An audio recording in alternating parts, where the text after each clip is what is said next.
In this clip, Chris Jericho just exposed how Tony Khan runs AEW, and it explains everything wrong with the company. Wrestlers don't get to choose their opponents. Tony books it all, and Jericho admits he just goes along with it. Let's jump right into it, and I'll give you my comments after. Are you at the point now where you're choosing your opponents? I mean, I don't choose anything. My boss, I might have a suggestion, but most of the time it's Tony coming up with who he wants me to work with. I know, for example, with Mark Briscoe, both of us wanted to work with each other and knew we could have some great matches. And I loved working with Mark, and what a great kind of, a mini feud maybe, or I guess it was a feud. It was a couple months long. So that was something that we both wanted to do and suggested to Tony. But most of the time, I mean, this whole thing that started working with Rated FTR, that was Tony's idea. So yeah, I mean, I still work for my boss. And I have never once, as far as I can remember, in the 6 years I've been in AEW, ever said no to something.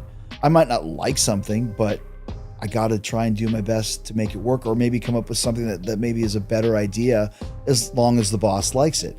If the boss wants to do what he wants to do, then that's my job. So that's what we do. And that right there is why AEW is in the gutter.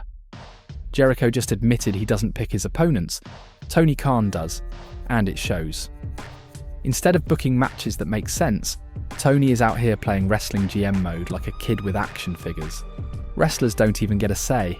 No wonder AEW's storytelling is all over the place. Chris Jericho then went into what he thought was his biggest accomplishment in AEW. Listen to what the wrestler had to say. What's the thing you've been most proud of in AEW? I mean, $185 million a year for our new television contract for a company that's barely 6 years old. That doesn't happen. I mean, I can't think of another company in any genre that was able to get those types of numbers from a contract. So just to see how much we've been able to grow it. I mean, all the odds were against us when we started. No one's going to want to watch it, and then they did, and then no one's going to pay for it, and then they did. As far as the contract, then the pandemic comes. Well, this will kill them off now, but it didn't. I think our non-crowd shows were probably the best out of all of them.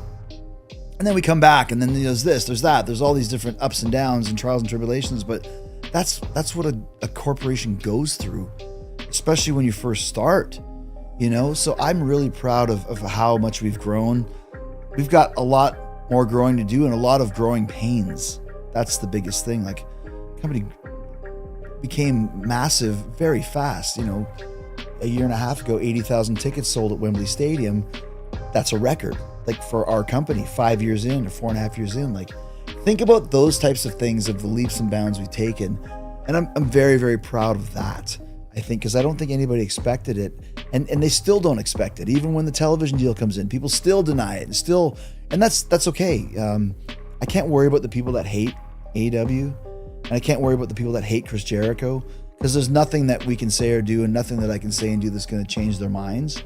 So I just worry about the people that do like me and do like the company, and the new fans that want to check it out and see if they like it. What do you guys think about Chris Jericho's comments about the dying promotion we once all loved?